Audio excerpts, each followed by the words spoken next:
Para mí es, si quieren ir cortando a medida que no entienden algo, no hay ningún problema, ¿eh? Total, nos detenemos en lo que haya duda, porque a veces cuando dejamos pasar la clase por ahí, No, no, sí, yo te voy cortando, pero que las hagan por escrito, así lo van.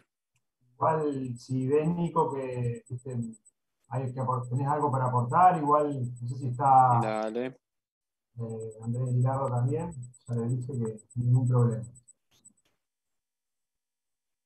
Bueno, arrancamos entonces.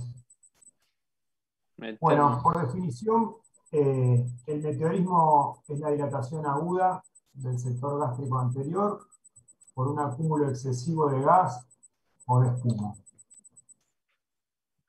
Como etiología del meteorismo gaseoso tenemos la fermentación rápida de alimentos problema, en el cual ahí por abajo tenemos toda la lista, seguramente hay algunos más. Pero bueno, las hierbas jóvenes, los granos, leguminosas, granos, papas, residuos industriales de todo lo que tenga que ver con alimentos, que en general son utilizados para ración de bovinos. Y bueno, todo lo que es citros, remolachas, manzanas, fíjense que tienen que ver con alimentos de alto contenido de hidrato de carbono. A ver un segundo que le voy a mandar a Andrés la dirección. Me parece que no se puede conectar.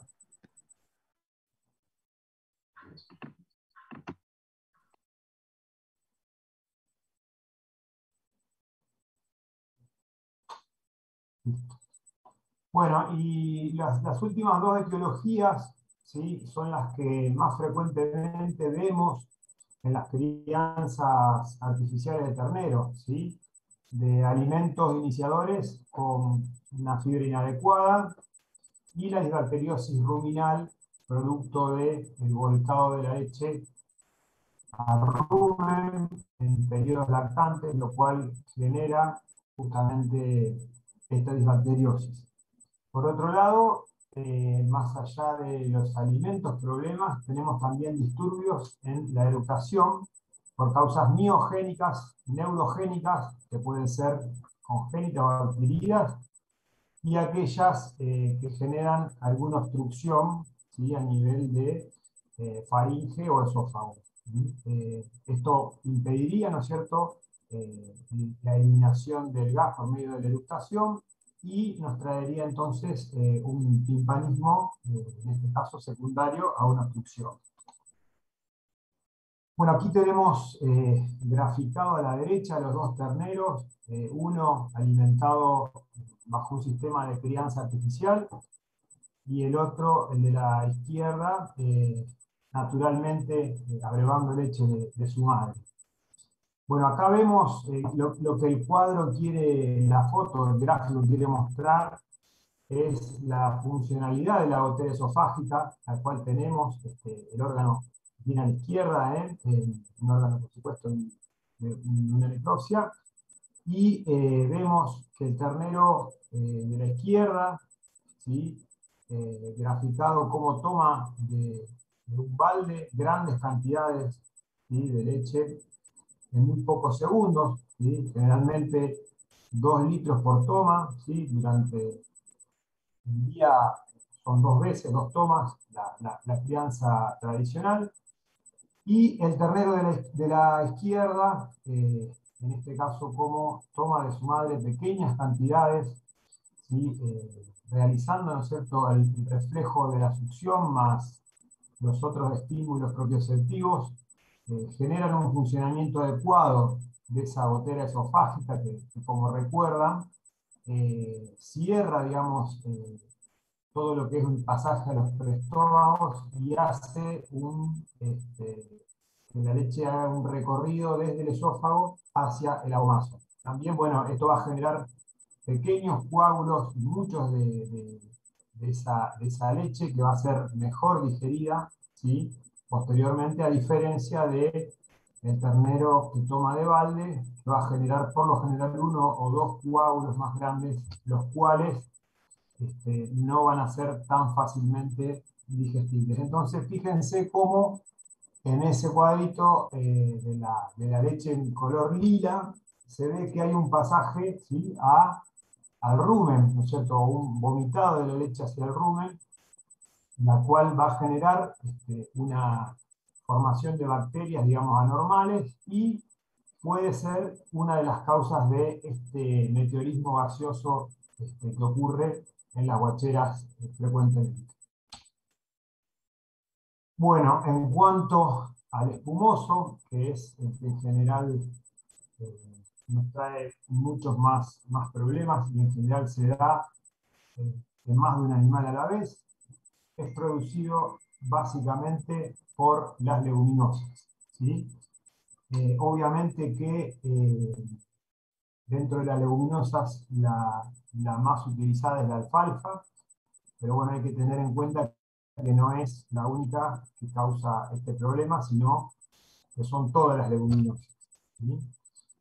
Lo que pasa es que como la alfalfa es la más difundida de las forrajeras de esta familia, es la que normalmente reporta mayores problemas.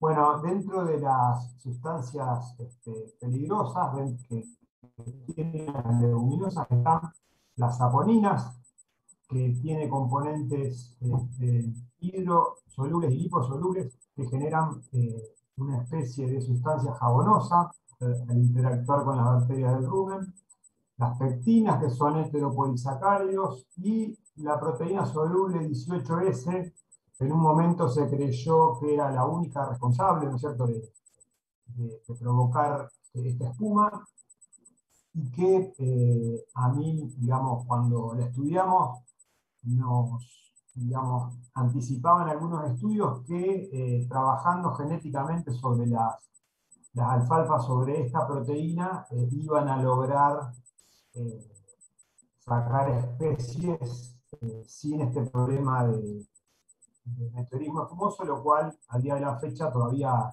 no hay nada en concreto. Pero bueno, estas sustancias que mayormente o prácticamente se encuentran en las hojas de las plantas, producen, digamos, al interactuar con la microflora, una fermentación. Y esa fermentación va a generar una espuma con características particulares, que son de unas pequeñas burbujas de gran estabilidad y gran tensión superficial que no coalescen, ¿sí?, que no se unen, no se rompen y forman una gran burbuja, sino que simplemente se mantienen, digamos, por su gran estabilidad. Recuerdo, les recalco el tema de las hojas, ¿sí? Vamos a ver más adelante cómo el estado fenológico y la relación tallo-hoja va a influir mucho sobre la peligrosidad de la forrajera, ¿sí? Por lo cual, tener en cuenta que estas sustancias se presentan en las hojas y que el tallo, como bien recuerdan de lo que estudiaron, se encuentran la lignina y la fibra, digamos, básicamente, que es lo que va a generar mayor salivación, mayor rumia, etcétera, lo cual obviamente la saliva va a actuar como buffer en todo lo que es empaste, y es el antiempaste natural, digamos, por excelencia. Entonces, como decíamos, por un lado, el estado fenológico va a ser importante en cuanto a la planta. ¿Por qué? Porque en el estado vegetativo, previo a la floración, digamos, va a haber una mayor relación de hojas sobre tallos, ¿sí?, y se van a concentrar estas sustancias tóxicas. Y además la temperatura, ¿sí? Cuando baja la temperatura endorruminal a 25 o 28 grados, la formación de espuma es máxima, ¿sí? Entonces, bueno, en determinados momentos, como puede ser luego de una helada, mandar a consumir la pastura, o bien en temporadas de mucho calor, cuando el animal, después de pastorear, ingiere grandes volúmenes de agua, la temperatura ruminal baja rápidamente y se nos presenta el problema. Entonces, muchas veces se ha dado casos que los animales empiezan a presentar la sintomatología después de tomar agua y no durante el pastoreo. ¿Sí? Aquí tenemos dos fotos bien claritas que nos van a mostrar, digamos, a la izquierda, plantas en estado vegetativo, o sea, un potrero en ese estado, un potrero al cual yo voy a tener que tener mucho cuidado, porque fíjense la relación, ¿no es cierto?, de las hojas con el tallo, ¿sí? La gran cantidad de hojas, y en este caso a la derecha, ya en pequeño, digamos, con un estado de floración avanzada, ya los tallos como se nota mucho más, y la relación tallo-hoja en este caso es, es mayor, con lo cual hay alguna especie de seguridad. No total, porque ya vamos a ver un poquito más adelante cómo la alfalfa tiene un patrón de crecimiento que muchas veces en estos estadios hay un rebrote de la corona que la vaca conoce, y por lo general, si tiene opciones de poder ir y comer de ellos, lo va a hacer. Bueno, en cuanto a la patogenia, bueno, el meteorismo espumoso en general se da por esto que hablamos recién, de la excesiva producción de espuma, por las sustancias que actúan con los microorganismos del rumen, y se produce una obstrucción física del cárdiac. Por otro lado, el meteorismo gaseoso, hay un desequilibrio en cuanto a la producción y eliminación de gas, ¿sí? Por un lado, como vimos, los alimentos de rápida fermentación, y por otro lado, las causas que me pueden determinar una incorrecta eliminación de ese gas por medio de degustación. Entonces, tanto en una como en otra, lo que va a ocurrir es una disminución de la capacidad torácica, y si sigue evolucionando, ¿no es cierto?, nos va a producir la muerte por asfixia. Bueno, en cuanto a los signos clínicos, obviamente uno me puede decir... Java, perdón que te interrumpa, no sé, pues justo antes tuve un percance. No sé si llegaste a hablar, si hablaste del por mal echado, me acordé con Ah, defecto no, también. Eso es, sí, lo hablamos siempre, es cierto. En cuanto a meteorismo gaseoso, eh, uno tiene que tener en cuenta que cualquier emergencia por la cual uno tenga que asistir a un animal, si éste se encuentra en una posición incorrecta por alguna patología previa, o porque se echó mal o se echó en un pozo, y ocurre la obstrucción del cardia, digamos, por una mala inclinación, las bacterias van a seguir funcionando, digamos, van a seguir fermentando alimento, y se va a generar ese timpanismo, ¿sí? Lo podemos ver, por ejemplo, en un parto distóxico, donde el animal está en decúbito lateral durante un tiempo prolongado, y antes de tener que atacar, ¿no es cierto?, la razón por la cual fuimos llamados, sí o sí debemos prestar atención a ese meteorismo, que nos puede terminar con la muerte del animal, en plena maniobra de la urgencia con la cual hayamos sido llamados, ¿no? lo mismo para tener cuidado en las cirugías de toro y esas cosas, porque están mucho tiempo en decúbito, Ayuno siempre previo. prestar atención a eso.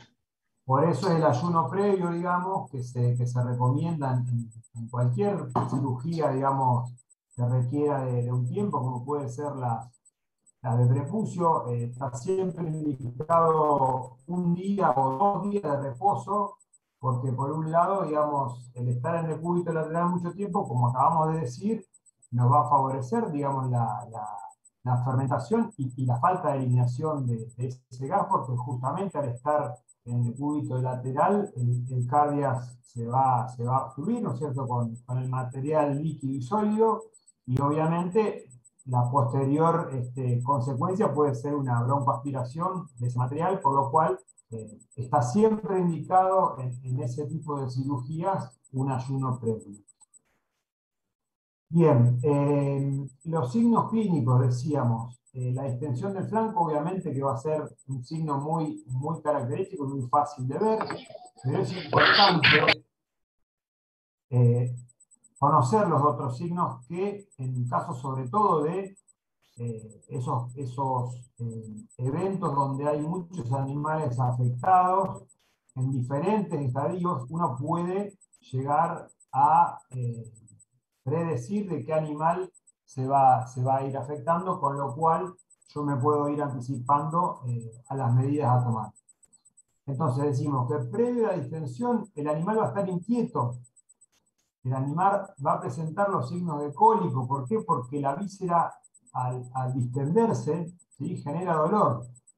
Entonces, como bien lo recordarán de semiología, bueno, las características del cólico, digamos, de la manifestación de ese dolor es el animal que está inquieto, que se echa de un lado, se echa del otro, se levanta, se mira el flanco, se patea, está inquieto, digamos, y bueno, presenta, digamos, esa fase ansiosa. Una vez, digamos, que la distensión es evidente, obviamente va a ser el signo clínico clave, ¿no es cierto?, en estas patologías, a lo que va a sobrevenir la dificultad respiratoria, la posterior cianosis y, si sigue evolucionando, la muerte. Aquí, bueno, en estas dos fotos podemos apreciar lo que se llama la lectura del perfil abdominal.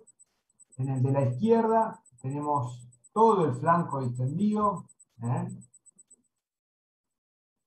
de dorsal a ventral, y también un poquito, también si vemos el flanco derecho, también lo está. Esto se debe a un meteorismo gaseoso, espumoso, ¿sí? Donde llamamos a la espuma en una genera una gran distensión. En este caso, aparentemente solo gas, por lo cual solamente la parte dorsal del rumen va a estar distendida, ¿sí? Y en estos dos dibujitos se puede ver un poquito más, más gráficamente cómo es la lectura del perfil abdominal, ¿sí? Vemos a uno y vemos el otro.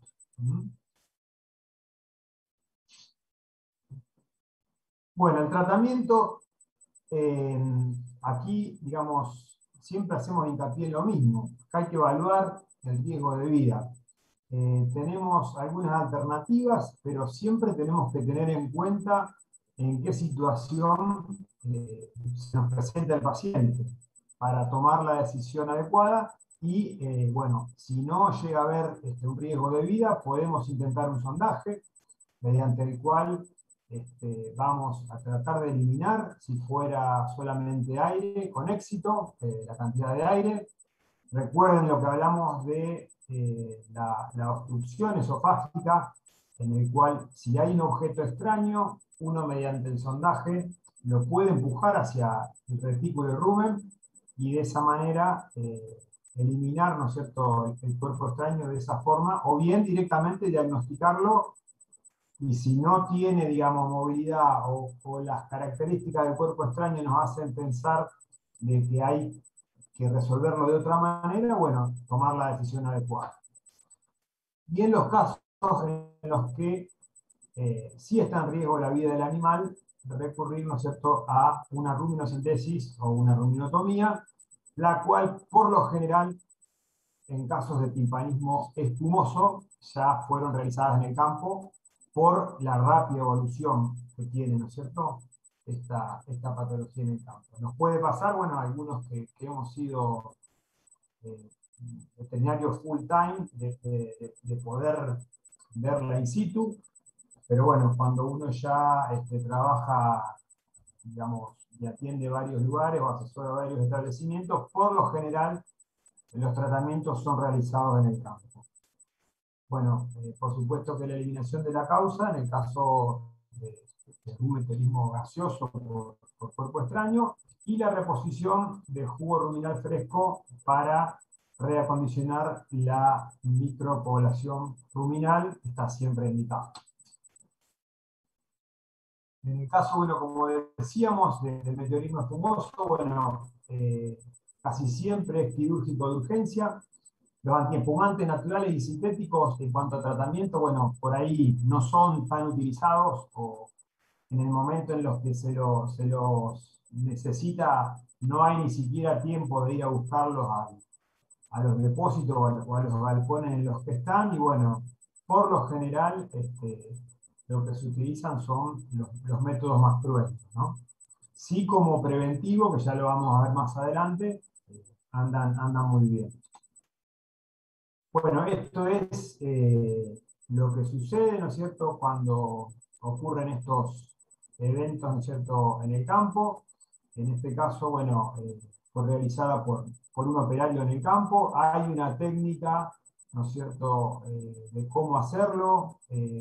Básicamente, digamos, el triángulo formado, ¿no es cierto?, por las lumbares, por la última costilla y cerrando el ángulo con la tuberosidad coxal. Se debe incidir en el medio, ¿no es cierto?, de ese triángulo con el bisturí o cuchillo apuntando a la femorotibiorotuliana contralateral. Lo que pasa es que cuando uno se encuentra en esta situación, lo que yo siempre digo, y algunas veces me tocó, es que uno puede calcular, pero esto está totalmente distendido, no es tan sencillo, calcular el medio del flanco cuando uno tiene una distensión de estas dimensiones. Por eso hay algunos operarios, digamos, o técnicos o paratécnicos que trabajan en el campo que tienen alguna experiencia y que muchas veces lo hacen de buena manera. Y bueno, obviamente las dimensiones de la incisión también van a tener que ver con qué cantidad de espuma, ¿cierto?, hay. Muchas veces se realizan incisiones pequeñas y después se tienen que volver a incidir, por un lado, por la cantidad de espuma y pasto, la cual hay que sacarla manualmente para poder lograr esa corrección. Y bueno, y otras veces lo que sucede es que al desinflarse rápidamente el rumen, ¿no es cierto?, la incisión de la víscera se corre, ¿no es cierto?, con el agravamiento del cuadro, porque se vuelca mucho contenido peritoneo, y lo cual va a ir agravando aún más el caso. Perdón, ¿no? Una forma de no errarle tan feo cuando está muy distendido es un través de mano de la apófisis transversa lumbar. Cuando están así tendidos, si llegan a palpar la apófisis transversa lumbar, un través de mano de la apófisis transversa lumbar no le estarían errando tan feo en la altura. Le pueden errar igual, porque cuando estaban así muy deformados es medio complicado, pero bueno, y es una ante forma.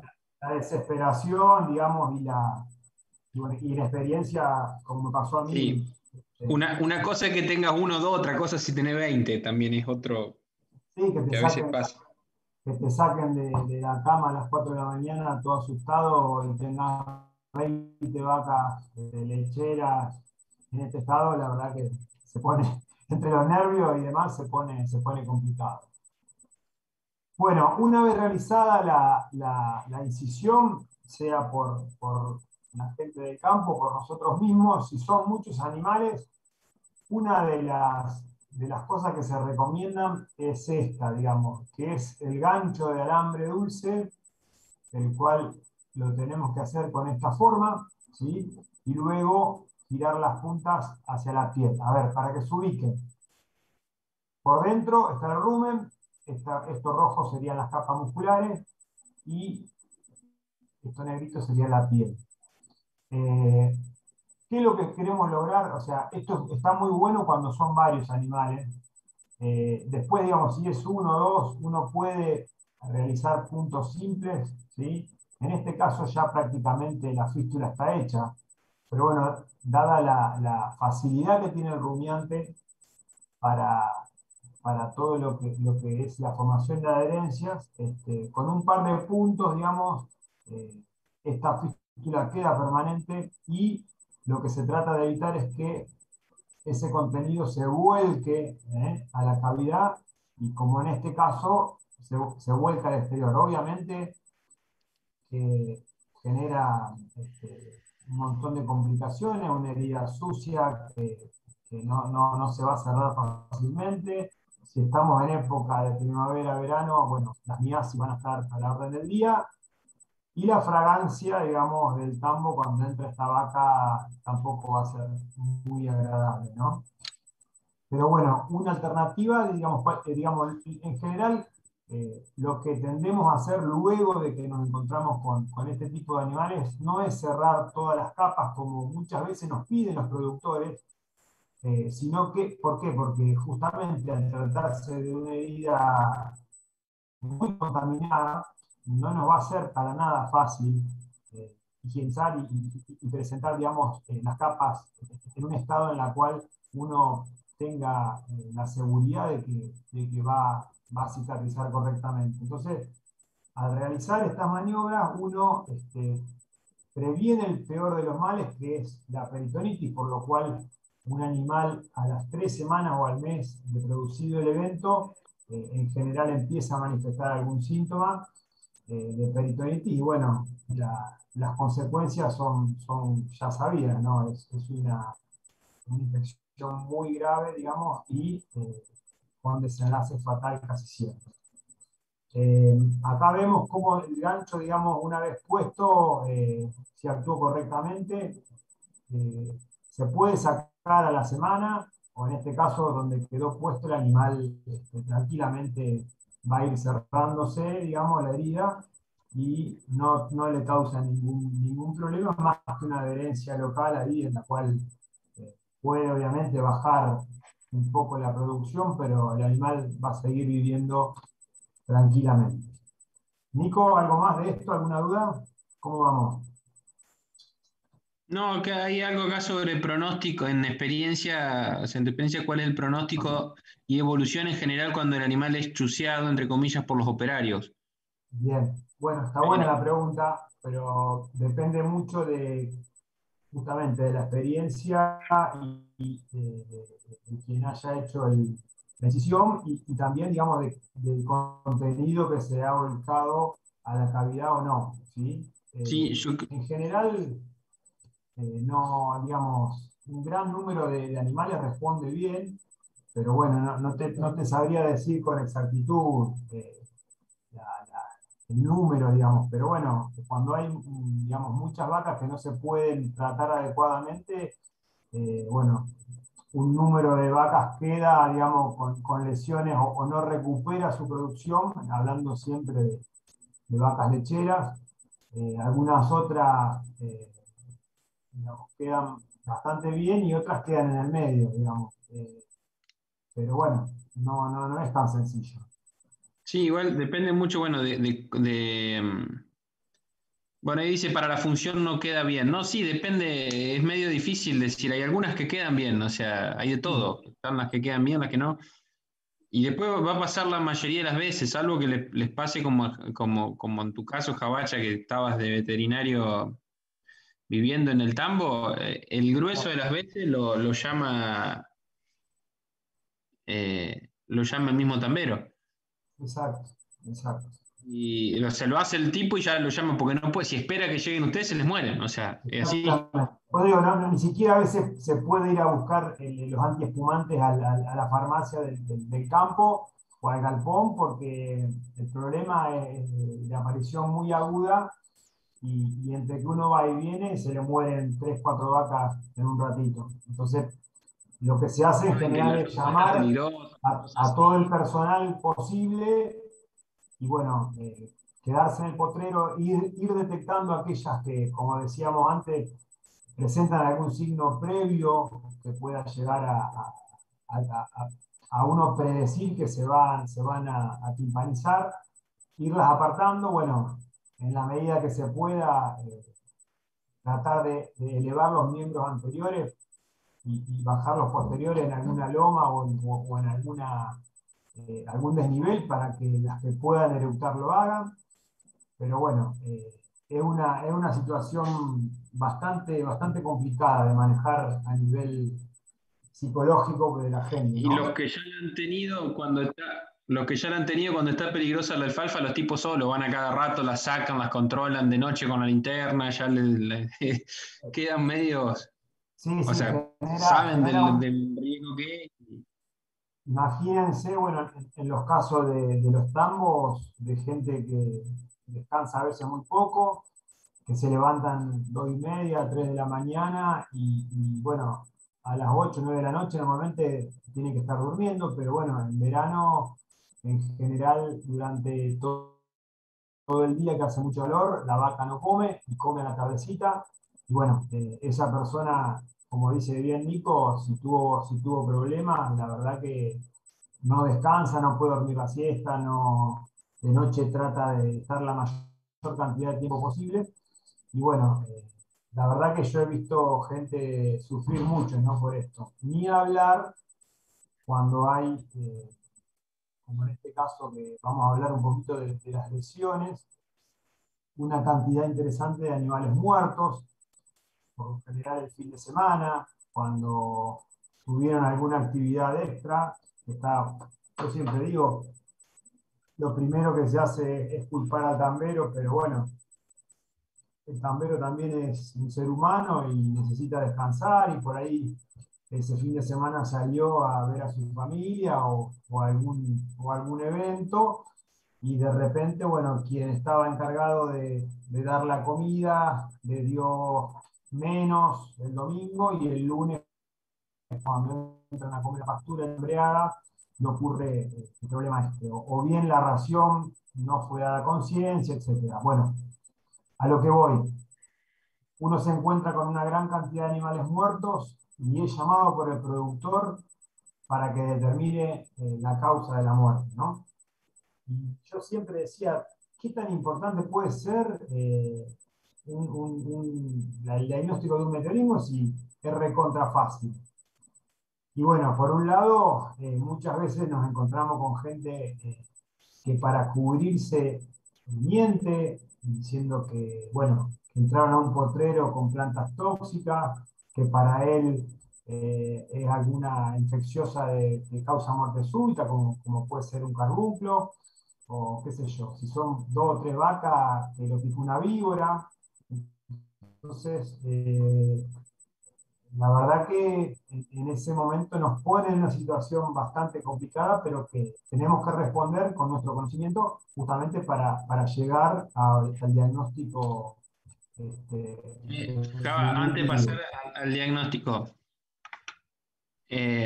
ahí uno cuenta un caso, Iván Espeso, de que 400 terneros tuvieron que chusear 60 y se murieron solo 6. El tema, ahí donde él vive. El tema, para dejar algo en claro, no es solo el tema de la muerte. Hay muchas vacas que bajan muchísimo la producción o que después les cuesta preñarse. O sea, no es solo. eh, o sea, en general, uno con la ruminotomía, la mayoría de las veces le salva la vida. Después, cómo queda eso para el sistema productivo es otro cosa aparte.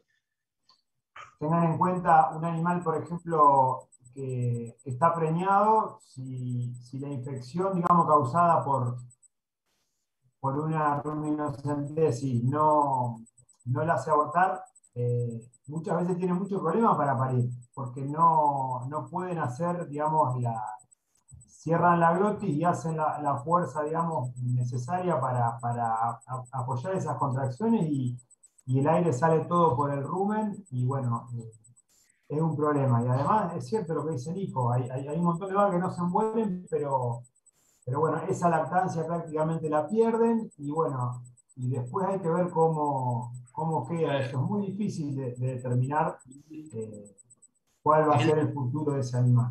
¿Mm? y él también acá aclara que, bueno, que fue en cría, o Claro. sea, para remarcar la importancia de la prevención después. Eh, el tema también con eso en cría, estoy seguro que esos animales no tuvieron la misma ganancia diaria de peso que los que no pasaron por una ruminotomía. Más allá de los Ya que se murieron. tardaron un poco más, pero llegaron a peso de engorde, pero quizá les llevó 40 días más que el resto, lo cual tiene una importancia económica. O sea, uno no sabe cuál, digamos, si no lo mide, si no está encima de ese animal, pero bueno, de todas maneras, es un número importante que solo se hayan muerto 6. Hay que ver, como dice Nico, cómo llegó el resto a terminar, digamos, de etapa productiva. Y después, bueno, una última, si puedes repetir los pasos antes de tomar la decisión de la ruminotomía. Bien, es simplemente evaluar el riesgo de vida del animal, ¿sí? Prácticamente la única maniobra que podemos hacer, hablando de meteorismo gaseoso, es un sondaje. En el bovino, recuerden, se hace buco esofágico, en general se pone algún palo o algún instrumental que impida que el animal mastique, ¿no es cierto?, la sonda, nada que ver con el equino que se hace por las fosas nasales. Y en este caso, bueno, depende de eso, ¿no es cierto? Si uno ve que el sondaje es efectivo, bárbaro. Ahora, si ya se encuentra con un animal con signología respiratoria, directamente tiene que ir a la ruminocentesis.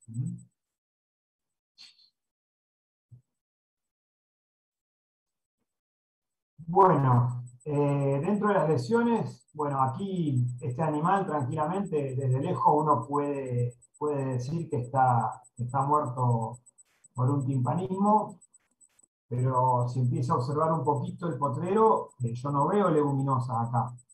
Y yo veo salida de sangre por aberturas naturales, por hollares, por ojo, seguramente en la parte posterior también, lo cual, bueno, en este caso es una muerte por ferrugem, que también me da este enfisema inguinal subcutáneo.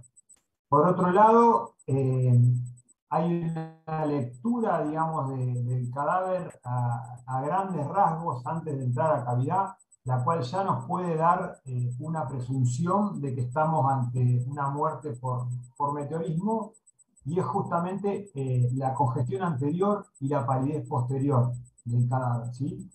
Producto de esa compresión ruminal sobre el diafragma que impide que los grandes vasos irriguen la parte posterior del animal. Entonces, al sostenerse, digamos, durante un tiempo previo a la muerte, concentra toda la sangre en la parte anterior del animal y impide el pasaje hacia la parte posterior. Y este es un buen ejemplo. Los dos ganglios que normalmente están, digamos, en general se deben evaluar en una necropsia, el ganglio preescapular y el prefemoral. Lo vemos ingurgitado, hemorrágico, lleno de sangre, se encuentra por supuesto en la porción anterior, y este se encuentra, digamos, con una coloración, digamos, pálida y con un tamaño normal. Aquí vemos la espuma de la que hablábamos al principio, la cual, bueno, como vemos aquí, son pequeñas burbujas con una tensión superficial muy alta, las cuales no tienden a coalescer y a formar una gran burbuja. Lo importante de esto es que se ve un poco tiempo después de muerta, ¿sí? Después las bacterias siguen trabajando, digamos, una vez muerto el animal, y esto se deteriora, digamos, y se pierde las características tal cual de la espuma como la vemos acá. Bueno, la línea de empaste, que no es más que lo que hablábamos previamente, digamos, producto de esa compresión, digamos, del diafragma y de los grandes vasos, nos va a dar, en este caso, en el esófago, una coloración particular, la cual nos delimita, ¿no es cierto?, la parte anterior bien congestiva y la parte posterior bien pálida. Eso, digamos, es uno de los signos más importantes, digamos, de las lesiones más importantes en una muerte por este tipo. Bueno, y acá en profilaxis podríamos hablar 3 días seguidos. Bueno, la dividimos un poco en lo que tiene que ver con la planta, con con el animal y con la medicación con la cual podemos echar mano para prevenir. Hay algo muy importante que nos decían nuestros profesores con respecto a este tema, que me gustaría también dejársela a la inquietud y que la tengan en cuenta. Es que hay determinados momentos del año en los cuales uno puede tomar todas las medidas de manejo y el problema aparece, ¿sí? Sobre todo hablando de meteorismo fumoso, ¿no? Hay algo que todavía quizás a nivel de la planta no se ha descubierto, pero bueno, inclusive ya vamos a ver los diferentes métodos preventivos. Muchas veces, obviamente, cuanto más combinemos estos métodos, más eficientes van a ser, pero uno no deja de tener problemas. Cuando se da alfalfa como principal alimento, y en determinada época del año que, por ejemplo, durante el 2020 coincidió con el fin de la sequía. Cuando empezó a llover, digamos, hacia mediados, principio de primavera, después de un largo periodo de sequía, se escuchaban problemas digamos, por lo menos en esta zona, en muchos establecimientos. Bueno, en cuanto a la planta, uno sabe que el estado fenológico es muy importante, entonces, bueno, tiene que saber que cuanto más, un estadio más vegetativo, va a ser más peligroso, por lo cual uno tiene que tomar ciertas medidas. El pastoreo en franja, el cual impide, ¿no es cierto?, que el animal seleccione, obviamente, entre un alimento suculento sin mucha fibra y otro en floración, más duro, con más fibra, el animal va a buscar aquel que es más suculento, ¿sí? Así como nosotros buscamos los pedacitos de asado más ricos, la vaca es igual. Con el premarchitado, lo cual consiste en cortar la alfalfa y dejarla tirada en el potrero en chorros, de un día para otro se logra lo mismo, ¿no es cierto? Que la vaca levante tanto tallo como hojas e impida, ¿no es cierto?, seleccionar aquellas partes más suculentas. El consociar especies, obviamente, va a ir un poco en contra de la producción, ya sea de carne o de leche, porque bueno, como la alfalfa, salvo el radigras, pero que al no ser perenne, en estas latitudes es muy difícil consociarla con alguna especie que no nos haga perder producción. Y la pulverización de pasturas con aditivos o sustancias antiespumantes.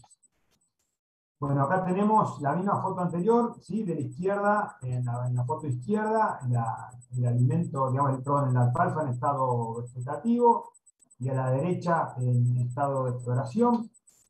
Recordar esto, ¿sí? Que la alfalfa no solo rebrota desde el área foliar remanente, sino que también tiene un rebrote a partir de su corona, por lo cual por debajo de esta planta puede haber, ¿no es cierto?, un rebrote, ¿sí? Lo cual la vaca no es tonta, y si uno le da opción de elegir, a buscar esas más suculentas primero.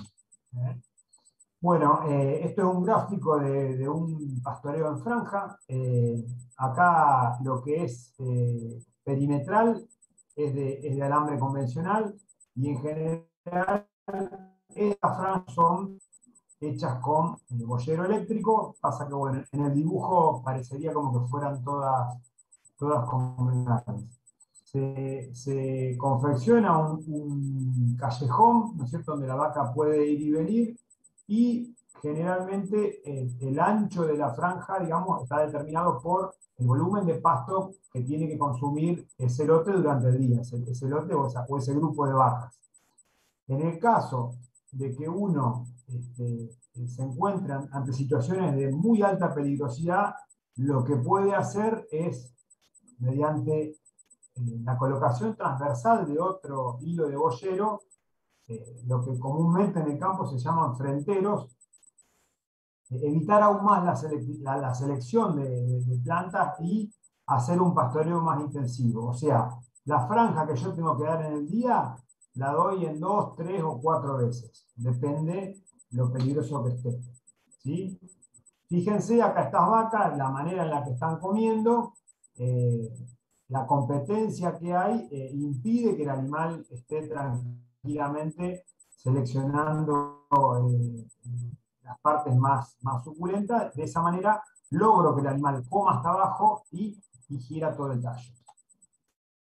Esto sería un premarchitado. ¿Ven? Acá de este lado la pastura no se ha cortado todavía. Acá está comiendo la franja que se cortó el día anterior. Y esta es la franja que se ha cortado y que el animal va a comer al otro día. Como les digo, y acá en este caso, esta foto fue tomada a fin del año pasado, cortando pasto y demás, uno dice, bueno, listo, no seleccionan, pero también tenían problemas que se les seguían hinchando tomando esta medida. ¿Sí? Entonces, cuando el alfalfa está brava, y fíjense, no sé si se llega a ver bien, está en un estado fenológico bastante avanzado. Todo eso que se ve más blanquito son las flores. O sea, por la distancia en la que se saca la foto no es tan clara. Acá, bueno, es un lote un poquito más verde, pero bueno, también mostrar qué es el premarchitado, digamos, es simplemente cortar la alfalfa, tirar, digamos, dejar las chapas de la vara puesta para que salga un chorro, ¿sí?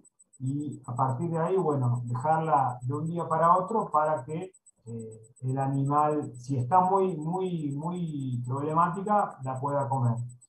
Si no está muy problemática, uno la puede cortar y darla el mismo día, porque también va a evitar la selectividad y va a hacer comer, digamos, la planta en su totalidad, por lo cual el animal va a agarrar, digamos, su porción y no va a tener opción de elegir. ¿Sí?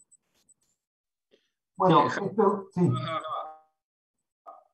Hablando de no, premarchitado, uno dice si se corta un día para otro o por la tarde para la mañana o la mañana. Eso también depende un poco de las condiciones climáticas y bueno, exacto, y exacto. incluso como decías vos, se puede cortar incluso antes de largar con ya el fin de que aumente o sea, ya evita la selección y aumenta el consumo de fibra. Exacto. Y hay otra interesante que es si se corta el paso a la aguada cuando se hace el premarchitado. Ujú. Bien. El paso de, digamos, a la infección de agua, decís vos, ¿se cortó? No, se te escucha, se te escucha. Ah, no, no entiendo el paso de la guada. Sí, claro, si cortás o no el paso a la aguada cuando haces el premarchitado. Ah, claro, que no vayan a tomar agua. Ajá. Exactamente. Sí, sí, por lo que hablábamos antes de la disminución de la temperatura Claro. endorruminal que favorece, digamos, que favorece a la producción de flor. Sí, tiene que eso estaba por acá, tiene que ver más con eso, con la temperatura del rumen que con el agua de porción no. Y después hay otro también interesante que yo conozco una experiencia, no sé vos, Java, de pastoreo en franja para rumiantes menores. Ajá, no. Porque cabra y ovejas que no respetan los boyeros. Ah, Yo tengo un colega que trabaja en el norte que me mandó, tendría que buscar las fotos, ujú, con cabras, con dos ajá, hilos de boyero y le funciona a él. Eh, Les enseña a respetar el boyero y demás, pone dos hilos a distinta altura y separados uno de otro. Entonces, como que si quiere pasar por abajo, agarra el de abajo, y si quiere saltar, se engancha con el de arriba, o sea, algo ah, medio. claro. Sí, sí, sí, sí. eh, el tema es también que no sufren hambre, porque donde sufren hambre, o sea, Sí. pasa la, yo, también pasa los fines de semana esto porque por ahí hay que ponerle rollo o algo, no va el encargado o no les va a mover el hilo y demás, sobre todo en las recrías, no tanto con las lecheras, no le va a abrir otra franja y demás, y el animal empieza a tener hambre, y el animal con hambre o con sed no hay boyero que respete.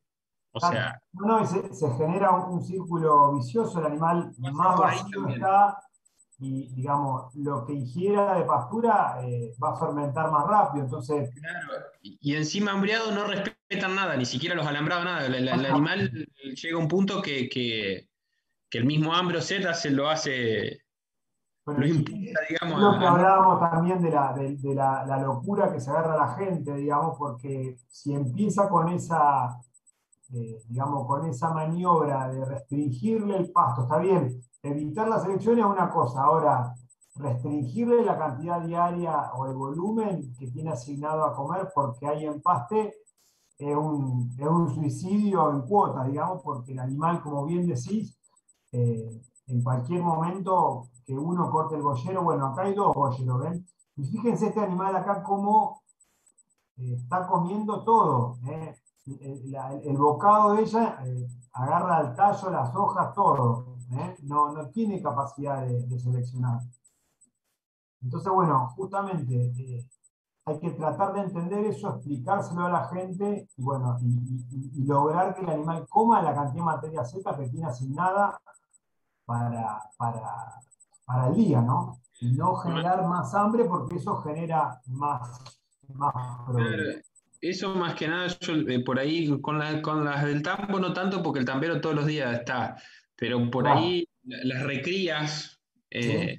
los fines de semana que el encargado de darle comer no va, o se Claro, demora un poco, o iba siempre a las 6 de la mañana, el domingo fue a las 9 y hasta las 9 los animales hambriados algo exacto, rompieron.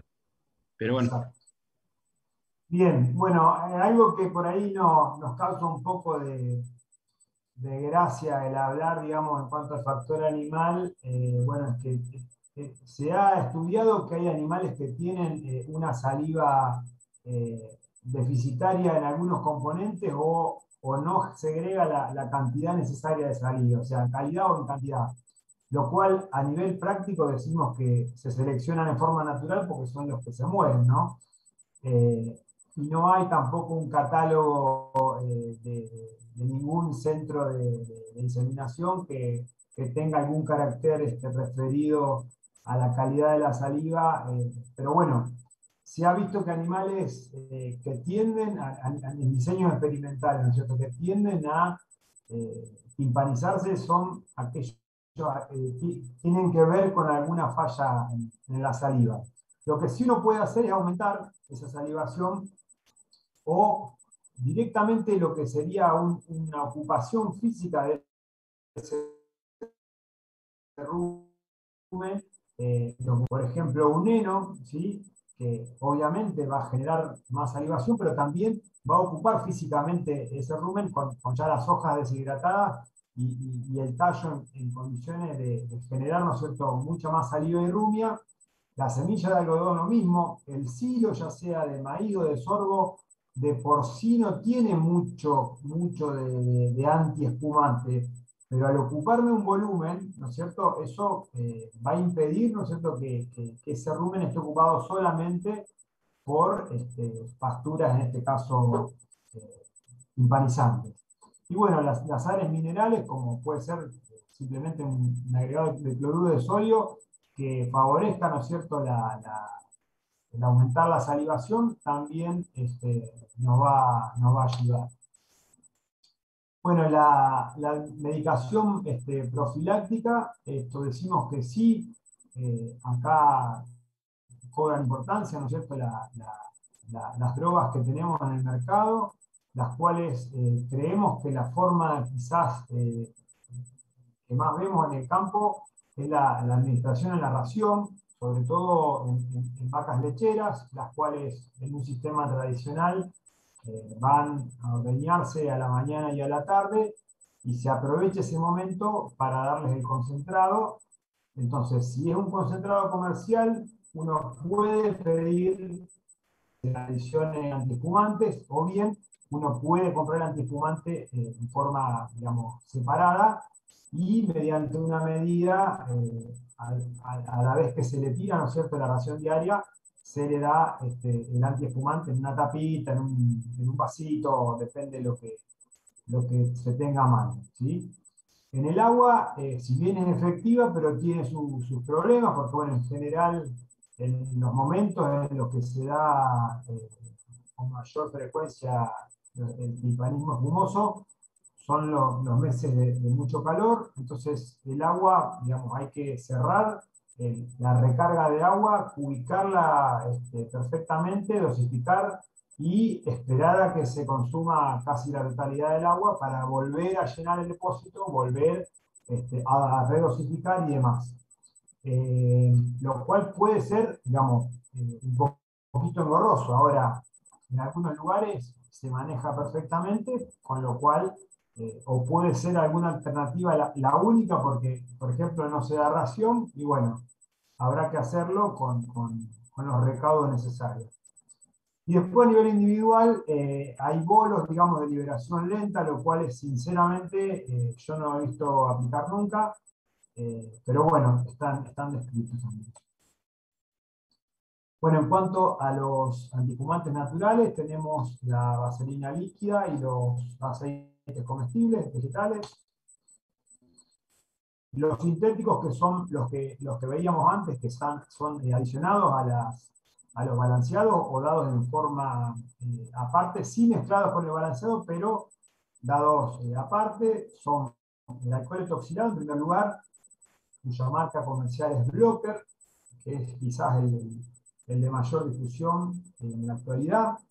Después, bueno, los tensioactivos a base de siliconas, como el dimetil polisiloxano, con estas tres marcas comerciales, y los tensioactivos y detergentes. También, bueno, está la monensina, que se usó mucho, pero bueno, tiene algunos problemas. Si bien también es un inductor del crecimiento, por favorecer, digamos, las bacterias propiónicas, digamos, que generan el ácido propiónico y la menor formación de dióxido de carbono y metano. Tiene muchos problemas de intoxicación por problemas en y demás, y en algunos países está prohibida. En un momento parecía como que se iba a dejar de usar, pero bueno, por ahora en el país hay lugares que se la sigue usando, no tanto en tambos como sí en recrías o en establecimientos de producción de carne. ¿Sí? Bueno, esta es la bibliografía, y bueno, no sé si hay alguna pregunta. Java, Sí. Sí. te consulto, ¿el blocker se lo puede administrar también fumigando? El Blocker tiene todas las presentaciones que se te ocurran. El granulado, en polvo, como premezcla, ¿viste? Para balanceado, para dar en agua. También viene una presentación para pulverizar pasturas también. Sí, sí. Escuchá, Java, otra. Si el acostumbramiento paulatino de los animales al consumo de leguminosas con clima frío y otros factores predisponentes reduce la incidencia. Pasa que, bueno, no sé, no es una cuestión de acostumbramiento. O sea, si no estás acostumbrado vas a tener problemas de disbacteriosis, por diarrea, indigestión y demás, pero no va a ser no te va a ser un meteorismo. Acá el problema es otro. Digamos, el acostumbramiento al consumo de leguminosas, dicen. Sí. No, no, claro. Es más, hay lotes en donde el animal está acostumbrado y como te digo, en determinado momento